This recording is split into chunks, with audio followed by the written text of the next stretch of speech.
Satu, dua, tiga. Assalamualaikum warahmatullahi wabarakatuh. Kami Assalamualaikum warahmatullahi wabarakatuh. Kami dari kelas 11 IPA 1 akan mempersembahkan drama Salah Asuhan dari Abdul Muiz.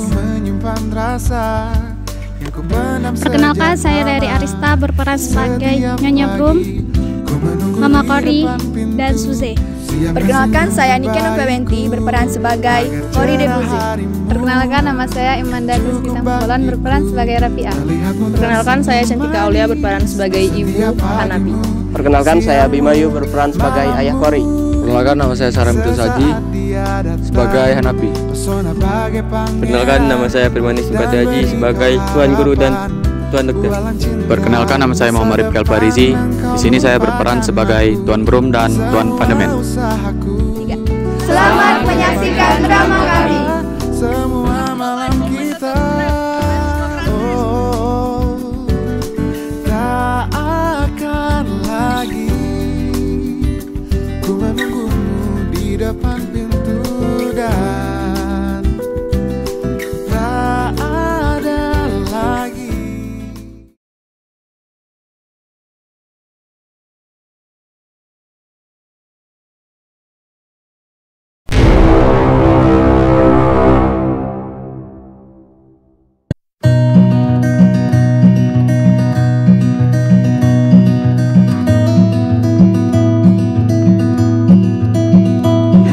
Apa tidak jadi masalah kita berdua duduk sambil berbincang-bincang seperti ini? Apa kita melakukan kesalahan? Tidak, bukankah kita telah melanggar kesopanan? Kesopanan? Kori, kita di sini hanya duduk berdua sambil berbincang di tempat terang dan dibatasi oleh meja. Apa boleh dikata kita melanggar kesopanan? Bukan, tapi segala pekerjaan ada batasnya. Janganlah kita dianggap tidak punya kesopanan. Sebagai orang Solo seharusnya kau tahu bagaimana pandangan orang sini mengenai pergaulan antara laki-laki dan perempuan. Kori, sudah berapa kali kau jelaskan bahwa aku hanya seorang bumi putra, sedangkan kau adalah gadis berdarah bangsa Eropa. Tak perlu kau ulang-ulang juga. Hanapi, hari ini filmmu sangat susah. Tenangkan dulu darahmu. Burung merpati dua sejoli. Udah dapat, udah lepasnya. Oh, Nyonya Brum. Silakan duduk. Oh, baiklah. Kori, harga burung gereja 5 sen, sedangkan cenderuasi seperti emas. Kau pilih mana? Burung Garuda, Nyonya. Burung Garuda belum tentu ada di dunia ini. Kalaupun ada, saya dan Tuan Hanapi ini tidak dapat mencapainya. Tidak, Tuan. Barang siapa yang teguh, niscaya ia akan berhasil. Nah itu. Ayo Hanapi, Nona Kori meminta tempat di jantungmu. Jantung Hanapi sangat lapang untuk 2-3 orang lagi. Ah, Kori, bisa saja kan?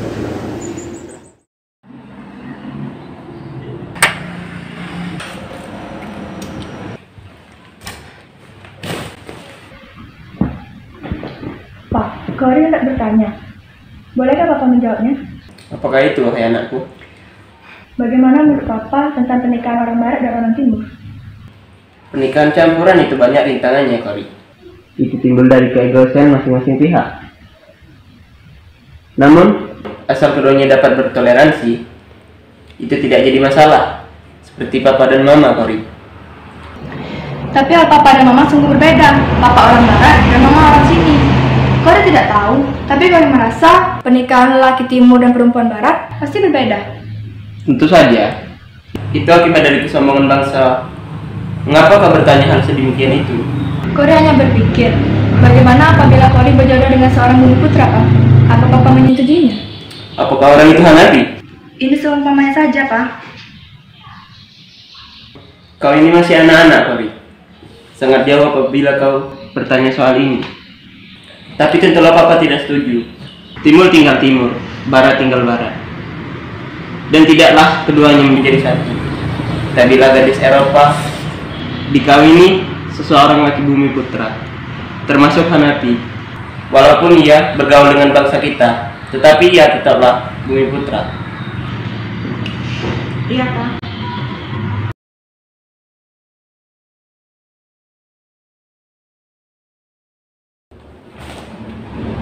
Ada yang perlu kita bicarakan. Apa yang ingin kau bicarakan? Aku tidak setuju dengan kehadiran Hanapi di rumah ini. Kenapa Bapak tidak menyukai Hanapi? Bukankah Hanapi anaknya pintar dan rajin? Ya, aku tidak setuju karena kita berbeda adat dengan Hanapi. Dan aku juga tidak setuju dengan kedekatannya dengan Kori. Apa maksudmu mengatakan perbedaan adat? Bukankah adat kita juga berbeda? Sudahlah, aku sudah lelah berdebat denganmu. Jika kau memang tetap memilih Hanapi tinggal di rumah ini, lebih baik kita berpisah. Baiklah, jika itu keinginanmu. Sementara itu, Ibu Hanapi yang berada di Solok mendengar kabar tentang perceraian kedua orang tua Kori. Hal itu pula berbarengan dengan kabar bahwa Hanapi hendak pulang kembali ke Solok. Ibu Hanapi sangat senang mendengar kabar Hanapi akan pulang. Dia ingin cepat-cepat memberitahu Hanapi tentang rencananya yang ingin menjodohkannya dengan anak dari Sultan Batuah, yaitu Rapiah.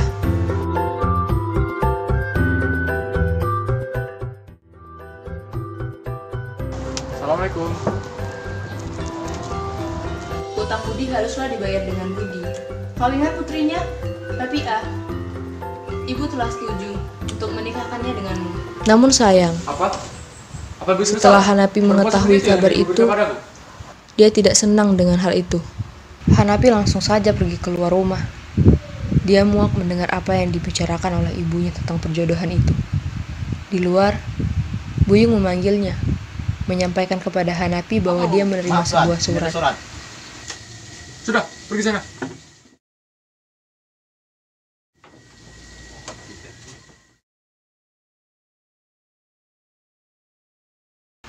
Dan ternyata surat itu dari Kori.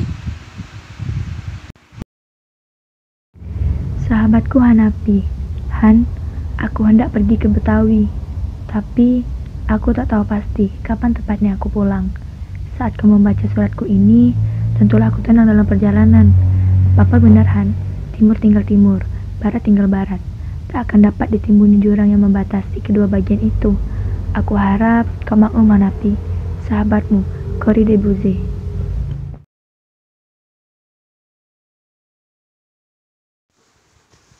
2 tahun kemudian berlalu sejak Kori meninggalkan Hanapi. Akhirnya, dengan berat hati Hanapi menerima perjodohannya dengan Rapiah. Meski pernikahan yang telah berlangsung selama kurang lebih 2 tahun itu sudah dikaruniai seorang anak laki-laki bernama Syafei. Pernikahan Hanapi dan Rapiah bagi menyimpan api dalam sekam. Dia amat sangat tidak bahagia dengan pernikahannya itu. Puncaknya, ketika teman-teman Hanapi pergi bertandang ke rumahnya, termasuklah Suze, nyonya bos yang belakangan ini akrab dengan Hanapi. Oh, kemudian saya masuk. Ya, terima kasih.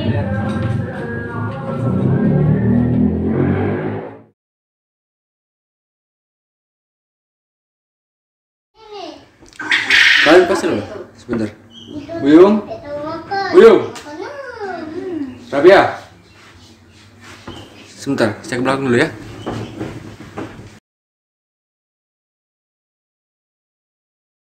Sampai kering tenggorokan rumah gini, tapi seorang pun tidak menyaut. Maafkan Hanapi, Buyung sedang membawa Syafei ke muka rumah. Alasan, setiap datang berkunjung pasti begini. Tenanglah Hanapi, Rapiah sedang membuatkan makanan dan minuman untuk tuan dan nyonya itu. Lalu, siapa yang membawa minuman ini keluar? Aku kah? Buyung! Lihatlah, lihat, ada babu baru. Memangnya nyonya kemana Han? Mungkin sedang merias, aku tak menyangka seorang Hanapi melakukan ini. Ya, beginilah keluargaku. Sedikit kebahagiaan dan penderitaan. Silakan. Oh, ya. Memangnya sudah berapa lama kalian berumah tangga? Sudah cukup lama, kurang lebih 2 tahun. Cukup lama ya. Hari semakin petang Han. Banyak pekerjaan yang harus kulakukan. Kami harus pulang. Baiklah, hati-hati. Maaf atas zamanku yang kurang menyenangkan. Iya, tidak apa-apa. Terima kasih. Ya.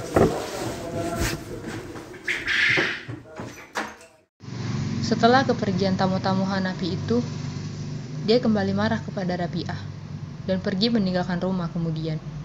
Di perjalanan ada seekor anjing yang menggigit kakinya, yang membuatnya harus terpaksa pergi berobat ke Betawi. Namun hal itu akan menjadi hal yang sangat menyenangkan bagi Hanapi, karena di Betawi, di sana ada Kori.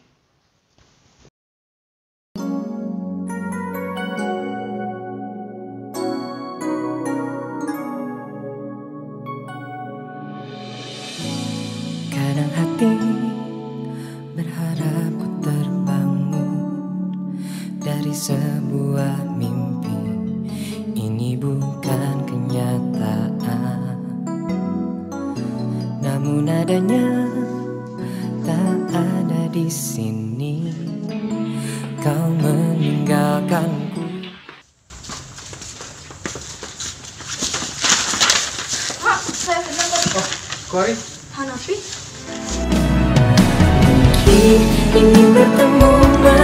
Singkat cerita, Hanapi dan Kori akhirnya memutuskan untuk menikah setelah pertemuan mereka itu. Selain itu pula, setelah menikah dengan Kori, Hanapi mengganti kewarganegaraannya menjadi bangsa Eropa. Begitulah hidup Hanapi dan Kori, sangat bahagia. Namun lain halnya dengan Rabi'ah di Solok.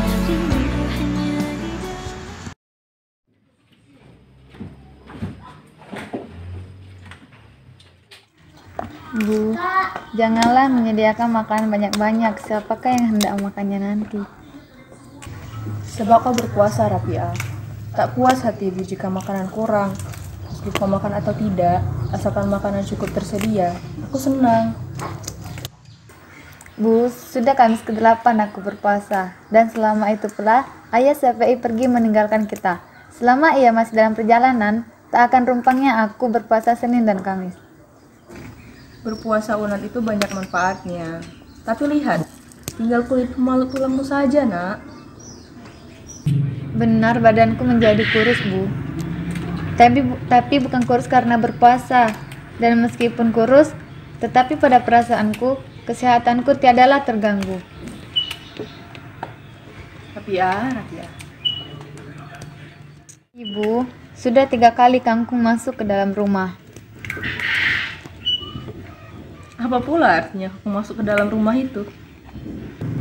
Tanda ada orang yang melepas ke pagi, bercerailah suami istri. Rabi'ah, kalau semua kau yakini buruknya, tubuhmu akan semakin kurus. Permisi Nyonya, ini ada surat. Iya, terima kasih Yung. Silakan. Rabi'ah, tolong bacakan. Baiklah, Bu.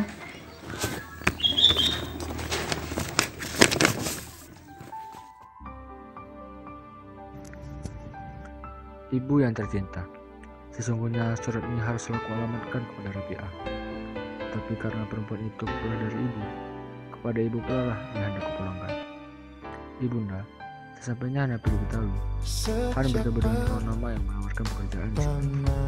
Tentunya dengan jabatan yang tinggi pula. Maka, tanpa pikir panjang, Han langsung mengambil peluang itu. Selain itu, sekarang Han sudah mendapat persamaan hak untuk orang Eropa. Dan Han telah menikahi Kori di Bursa, sahabat karib Han semasa kecil dahulu. Sia-sia bagi Rabi'ah untuk menanti-nantikan pulangku. Dan sekali-kali janganlah ia bercita-cita hendak datang ke Betawi. Maka dari itu, selagi Rabi'ah masih muda, tentulah besar peluang untuk bersuami lagi. Carilah suami yang cocok dengannya dan lebih baik dari Han. Salam anakmu, Hanapi.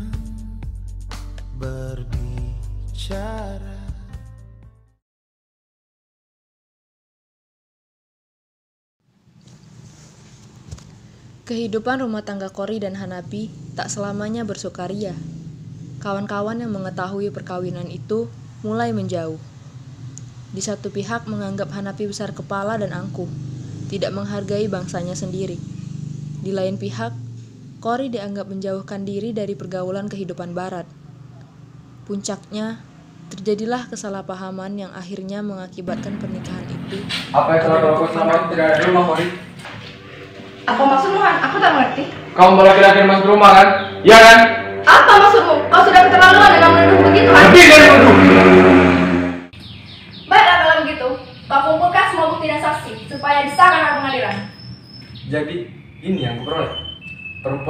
dengan banyak pengorbanan. Kenapa? Kau menyesal? Sungguh kasihan. Aku memang patut dikasihani. Aku telah merendahkan diri kuasa untuk menentang nasab kau. Lebih kasihan mana? Seorang gadis Eropa menikahi pria yang lain sepertimu.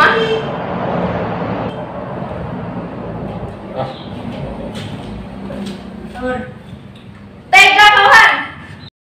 Setelah pertengkaran hebat itu, Cory pergi meninggalkan rumah. Juga Hanapi yang menyesal akan perbuatannya. Ia merasa amat sangat bersalah kepada Cory. Tidaklah ia memicingkan matanya barang sekejap juga. Sungguh urat-urat sarafnya sudah bergoyang. Perangainya sudah serupa orang gila. Setelah beberapa lama Hanapi mencari Cory, akhirnya ia menemukannya. Cory tinggal di rumah Nyonya Van de Man di Semarang. Namun keadaannya tak seperti dulu. Maaf, siapakah Tuan? Saya Hanapi. Apa benar ini kediaman Tuan Van de Man? Iya, benar. Dengan saya sendiri. Apakah maksud kedatangan Tuan? Saya ingin menemui istri saya, Tuan. Cory Debussy. Apa benar ia tinggal di sini? Alhamdulillah. Syukurlah. Mungkin ini memang jalan yang telah ditentukan oleh Allah. Maksud Tuan? Cory istri Tuan sekarang sedang mengalami sakit parah. Kini ia dirawat di rumah sakit. Sakit? Sakit apa, Tuan? Kolera. Semoga Allah memperpanjang umurnya dan semoga Tuan dapat bertemu kembali dengan beliau. Amin. Baiklah, terima kasih Tuan. Saya akan menemui istri saya di rumah sakit. Dengan langkah terburu, Hanapi berangkat ke rumah sakit, melewati setiap lorong dengan gelisah hati. Sampailah Hanapi pada sebuah kamar. Masuklah Hanapi ke dalam, berjalan dengan ujung sepatunya, lalu mendapatkan Cory yang sedang berbaring di tempat tidurnya. Dengan Cory, cepat, ia ini aku suamimu. Cory. Datang menjemput. Hanapi, aku tahu kau akan datang. Lekas sembuh. Kita akan pulang besok. Sabarlah, Han. Cory, tidak Cory. Aku tak suka kau tinggalkan. Bangunlah, kita mulai kehidupan yang baru. Selamat tinggal. Peliharalah anakmu. Aku. Dokter, tolong dokter. Dokter. Baik, lalu silakan tunggu di bawah. Tapi, dokter, Cory.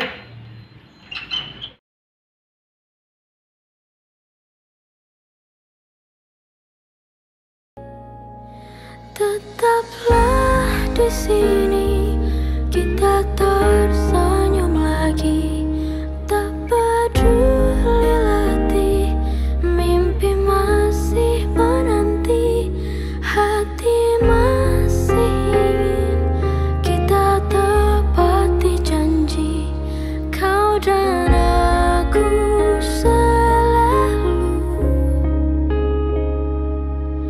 Dokter tidak dapat berbuat banyak. Kuasa Tuhan sudah berlaku dan Cory pun telah dinyatakan meninggal dunia. Hanapi sangat terpukul dan menyesal dengan perbuatannya selama ini terhadap Cory. Namun apa mau dikata, nasi sudah menjadi bubur. Setelah kepergian Cory, Hanapi pun memutuskan kembali ke Sumatera untuk menemui ibunya. Pada siang hari itu, ketika Hanapi sedang berada di dalam perjalanannya, ia ditemukan oleh seorang yang sangat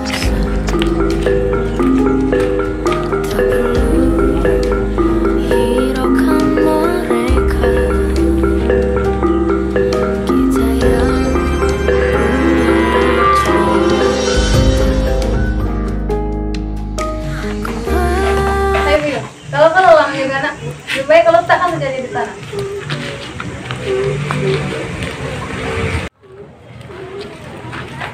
Tapi ya.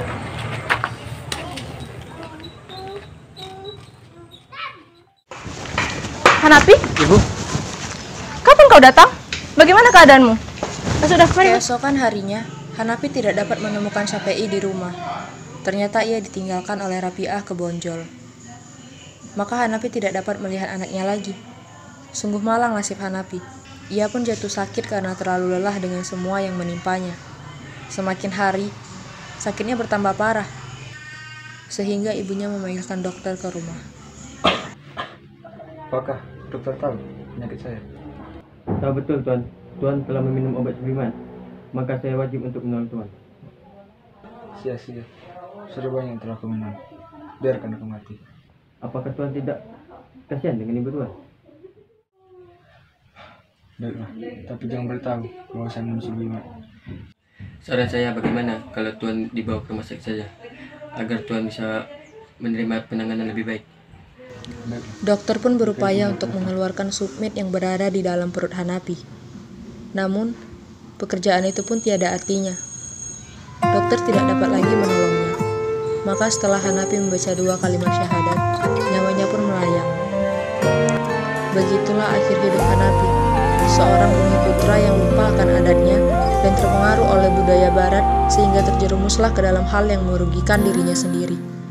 Dan untuk bagi kita semua, kemanapun kita melangkah, jangan sampai kita melupakan tanah awal pijakan kita. Tanya-tanya, benarkah ini? Tak lagi ku rasa hangatnya cintamu.